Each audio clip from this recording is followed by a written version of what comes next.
Alors, cher Peter, on se retrouve pour ton livre, L'irréel intact dans le réel dévasté, page d'un journal de jeunesse 1971-1974, Peter Schneider, paru chez Horizon, dans la collection littérature, et donc un ouvrage sur lequel tu as beaucoup travaillé et dont on va parler un peu maintenant, si tu en es d'accord. Alors, quelle est l'histoire de ce beau livre? Oui, merci Marine, merci infiniment. Évidemment, c'était compliqué parce que c'est vieux, ce sont de vieux textes, ça fait un demi-siècle qu'ils sont dans mes tiroirs, et un beau jour il fallait décider si on les garde ou si on les jette. Alors évidemment, je voulais les jeter, mais des amis m'ont conseillé une publication même. Et après, en relisant ces pages, je me suis dit que c'était peut-être dommage quand même de trop vite les confier aux flammes. Alors, j'ai relu tout ça, et je me suis dit, il faut faire des choix parce que c'est trop important. Si on laisse tout intact, tel quel, tout n'est pas intéressant, loin de là. Mais il y avait quand même une ligne rouge, comme ça, une ligne de conduite intéressante aussi, du jeune homme que j'ai été, que j'ai retrouvé, avec un certain effort vers la musique, vers la littérature, la poésie, bien sûr, dont on va parler sûrement aussi. Effectivement, ça donnait quelque chose de cohérent petit à petit. D'un côté, donc j'ai trouvé cet effort tout de même méritoire. Et en même temps, en me relisant, je me suis rendu compte aussi que, au fond, ce que j'ai dit, voilà, donc bien longtemps, ne perdait pas sa valeur par rapport aux œuvres dont je parle, que j'ai essayé de présenter.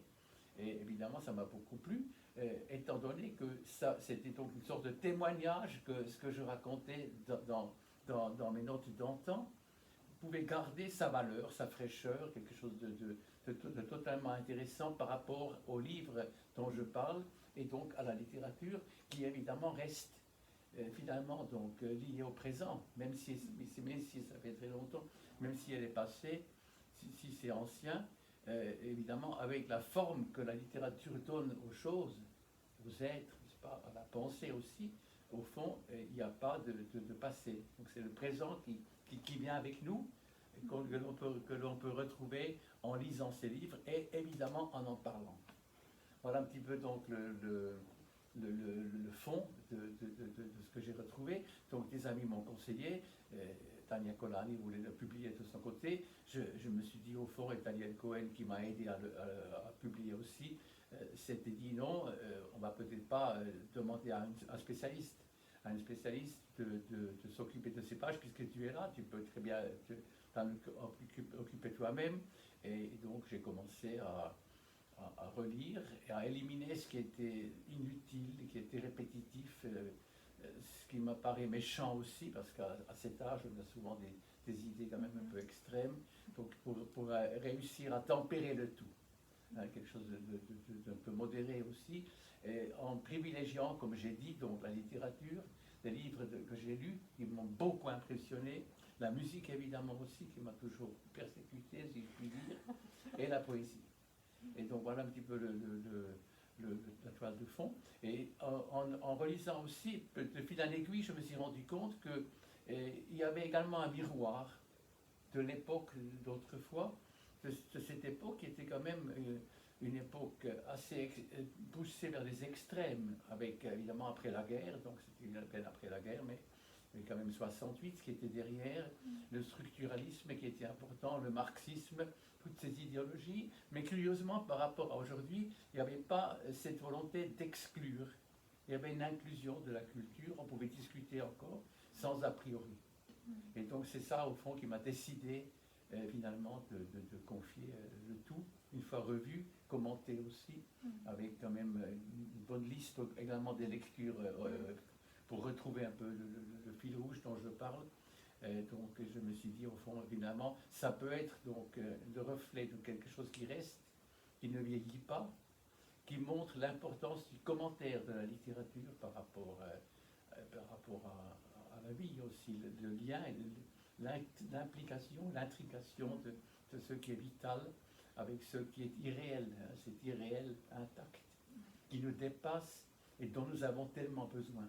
Et que maintenant, actuellement peut-être, on est sur le point de ne plus trop respecter. C'est un peu une angoisse que j'ai. Et le livre, dans ce contexte, peut formuler, donc, peut donc exprimer ou être même un miroir, une sorte d'écho. L'écho d'une époque qui était quand même une époque très libre par rapport à l'université aussi, qui était très peu scolarisée. Donc nous avions une très grande liberté, peu de cours finalement, et évidemment pour la lecture, pour le théâtre, le spectacle, des rencontres aussi, c'était l'idéal. Ça permettait quand même donc cette formation dont je parle. Voilà. Oui, cette liste, et c'est vrai que tu as énormément lu. Enfin, ça peut sembler complètement anodin de le dire parce que tu livres voilà, tes notes de lecture, tes impressions, celles d'un étudiant en lettres des années 70. Mais ce qui m'a vraiment frappée, c'est que tu vis aussi dans ces pages. Et ce n'est pas du tout le récit immobile d'une lecture telle qu'on peut certainement l'avoir souvent montrée par les auteurs dans une forme de mise en abîme qui parle d'un personnage en train de lire, un personnage qui ne bouge pas, un personnage qui subit complètement l'imagination. Donc là, on est dans quelque chose de très très différent. On est dans une lecture très active, une lecture oui, engagée, hein, avec notamment cette mobilité, hein, cette expérience vécue et cet esprit critique qui, je pense, te tient beaucoup à cœur. Alors pour toi, lire, ce n'est pas du tout s'échapper. Hein. Est-ce que je me trompe? Non, non, loin de là. Tout au contraire. Lire, c'est vivre différemment. C'est découvrir d'autres vies, d'autres époques, des possibilités du non-vécu. C'est fantastique. Et je défends du début à la fin, tout au long de ces 600 pages, parfois un peu longue quand même, mais je défends quand même la lecture, parce que la lecture nous libère, justement. Elle ne nous enferme pas, peut-être par opposition à l'image. L'image, on l'oublie. Et notre époque étant extrêmement, quand même extrêmement portée, n'est-ce pas, à l'image. Donc la lecture, le livre en tant que tel, évidemment, permet justement donc d'imaginer les choses. Il n'y a pas de fixation. Et évidemment, cette inclusion aussi est un enrichissement incroyable. Et moi, je crois aussi, ça c'est quand même important de le dire, que la lecture est active. Finalement, les auteurs, très souvent, ne finissent pas le livre. Ils donnent des idées, des allusions, et c'est à nous, lecteurs, d'imaginer la suite, n'est-ce pas? C'est ça une bonne lecture pour moi. Donc ce n'est pas quelque chose que l'on consomme finalement, c'est tout au contraire. N'est-ce pas? Il y a cette réflexion, il y a cette, bien sûr, et la sensibilité aussi qui est importante. L'émotion que procure un livre. Moi, je me souviens donc, quand j'ai lu Mérimée, par exemple, qui a cet art aussi de minimaliser, comment dire, de réduire l'art à quelque chose une ligne très pure. Stendhal, bien sûr, qui a une capacité de formuler des choses totalement inédites et toujours surprenant. Et d'autres, Flaubert, bien sûr, Balzac surtout, j'ai pleuré comme une madeleine souvent, parce que c'était insupportable.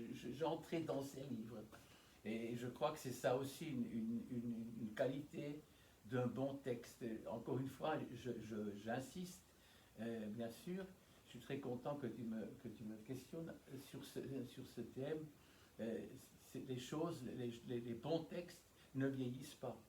Et comme on a pu dire, comme a dit Virginia Woolf, au fond, nous sommes contemporains de ces auteurs. Ou si on veut renverser, ces auteurs sont nos contemporains. Même s'ils ont vécu à d'autres époques, ils ont privilégié d'autres idées, mais au fond, le fond humain reste le même. Les problèmes restent identiques. Et c'est ça que les vrais livres, les bons textes, qu'ils soient en français, en anglais, en allemand, comme j'ai beaucoup fréquenté, j'ai fréquenté aussi, et antique surtout, pose ces questions et nous confronte donc à la vérité ultime, si je puis dire. Bon, c'est vrai qu'il y a beaucoup de citations dans ton texte, d'extraits, et te lire, c'est aussi une promenade en fait, hein, parmi des chefs-d'œuvre de la littérature. Et on voit bien que sur le vif, tu as beaucoup aussi d'extraits qui te viennent, hein, donc une mémoire de ces lectures active, encore une fois. Tu donnes aussi beaucoup envie d'aller relire ou découvrir même ces textes. Et je trouve que ça rend bien compte de la frustration que tu exprimes à plusieurs reprises. Cette soif dévorante qui me rappelle un peu ce sentiment quand on arpente une librairie où c'est comme si tout scintille, enfin, on sait pas vraiment sur quoi se jeter. Alors, comment dompter cette libido sciendi du lecteur? Oui, oui, c'est très beau, libido sciendi, donc il s'oppose au fond à libido dominandi. Donc on ne veut pas dominer justement, mais savoir. C'est une maladie, je crois. Bonne maladie. N'est-ce pas? Inépuisable. Et effectivement, je ne sais pas trop que dire. J'ai peut-être l'impression qu'aujourd'hui, on vit plus dans le moment. Le présent nous tient, et ça c'est sûrement dû aux réseaux sociaux, peut-être aussi au culte de l'image qui est partout, une sorte d'instantanéité de tout, et on oublie le passé. Enfin, je le crains un peu, il ne faut pas exagérer non plus, mais en tout cas c'est sûr que si on n'apprend pas aux enfants, et donc ça m'a toujours évidemment préoccupé puisque je suis entré dans l'enseignement par la suite, si on n'apprend pas aux enfants qu'il y a un passé et que les gens avant nous n'étaient pas tous des imbéciles, comment veut-il qu'ils le sachent? Comment veut-il qu'ils connaissent? Qu'ils veuillent connaître aussi ce qui est mort? Parce que ces choses, effectivement, ne le sont pas, comme on vient de dire. Donc il y a peut-être aussi la possibilité de meubler davantage ce que l'on sait, de construire, c'est presque une architecture archéologique finalement. On sait situer les auteurs, on connaît mieux quand même l'histoire, les antécédents, et tout ça se construit. Et évidemment, si on ne fait que des lectures ponctuelles, c'est très bien aussi, mais ça ne suffit pas. Et donc on risque de se perdre et peut-être d'abandonner trop vite. Il y a ce danger. Oui, alors poésie, littérature, musique ont une place vraiment de choix, même si en fait les autres arts t'imprègnent beaucoup, et tu racontes notamment des récits après des opéras, après des théâtres, donc c'est aussi toute une vie culturelle qui est donnée à voir, et c'est très intéressant. L'alliance donc entre littérature et musique, c'est peut-être le versant poétique qui a ensuite beaucoup occupé ta vie de chercheur aussi, une place importante. Elle est centrale dans tes lectures, et c'est aussi à un poète que tu dois ce très beau titre que je rappelle, l'irréel intact dans le réel dévasté, c'est du René Char. Et peut-être, je me disais, un clin d'œil aussi à Du Bellay dans ta démarche, la défense et illustration, donc non pas de la langue française, mais peut-être de la littérature dans ses acceptions les plus larges, parce que, comme tu l'expliques, l'irréel intact, c'est bien la littérature en fait, c'est ce qu'elle arrive à recréer dans le réel dévasté, qui est le monde dans lequel vit le lecteur, et qu'il arrive à transcender en quelque sorte par sa lecture. Alors je me demandais aussi finalement, la poésie, est-ce que c'est une quête poétique plus large que tu as suivie tout au long de ta vie, et toi-même as-tu écrit de la poésie par curiosité? Oui, c'est une question un peu perfide. Non, j'ai écrit beaucoup de poèmes, mais ils sont nuls. C'est de la poésie automatique. Donc je ne suis pas poète, je ne suis pas non plus écrivain, ça se sait. Je n'avais pas ce désir, c'est comme ça. Mais j'avais le désir de la musique, c'est vrai, assez fort finalement. Après j'ai dû déchanter parce que, bien sûr, on ne doit pas vouloir ce qu'on n'arrive pas à faire comme on voudrait. Donc il faut renoncer. Mais effectivement, avec la poésie, il y a une sorte de synthèse qui est possible, avec la musicalité de la langue, n'est-ce pas, l'énonciation, les signifiants, les sons qui deviennent comme des êtres. Ça, c'est fantastique. Et évidemment, la musique y aide beaucoup. Donc il y a un lien évident. La musique ne pouvant pas dire finalement des choses, mais la musique nous parle un autre langage, et la poésie fait peut-être une sorte de synthèse entre les deux. Il y a effectivement cet aspect-là. Elle réduit le langage à quelque chose d'essentiel. Et évidemment, cette limitation est toujours liée à une forme précise qui essaye de dire et d'aller vers l'essentiel. Et dans ce contexte, c'est assez curieux. J'ai toujours favorisé, peut-être pas tellement la poésie latine, mais les formules latines. Et donc les proverbes, par exemple, La densité. n'est-ce pas, qui sont d'une extrême lapidarité. Cette lapidarité me fascine, de pouvoir dire beaucoup de choses en peu de mots. Sur un cadran, on peut lire à Rome, n'est-ce pas, toutes les heures blessent, l'ultime tue. Donc, vulnerunt omnes, ultima necat. Alors, c'est dit, c'est évidemment, c'est très pertinent.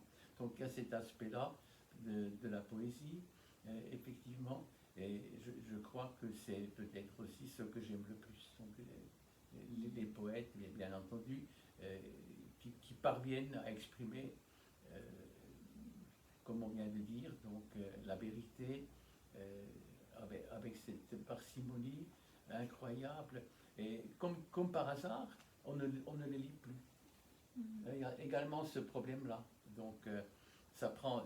Quelqu'un a dit, Anna de Noailles a dit autrefois, moi j'aime beaucoup la poésie parce que ça me fait gagner du temps.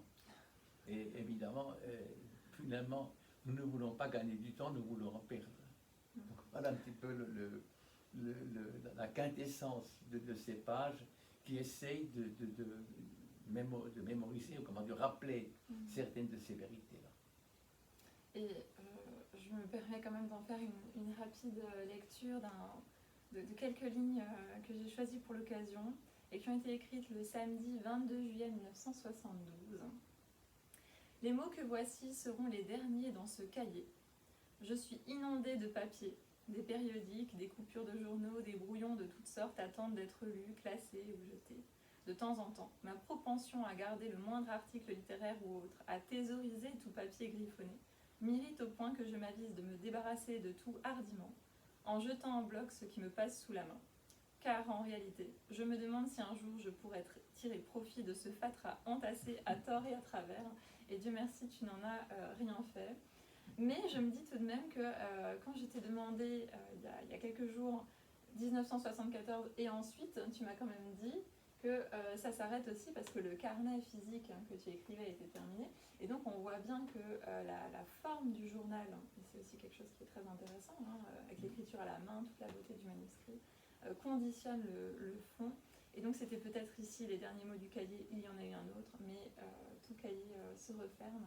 Et je rappelle le titre, le très beau titre, L'irréel intact dans le réel dévasté, de Peter Schneider, page d'un journal de jeunesse, 1971-1974, chez Horizon. Merci infiniment, Marie.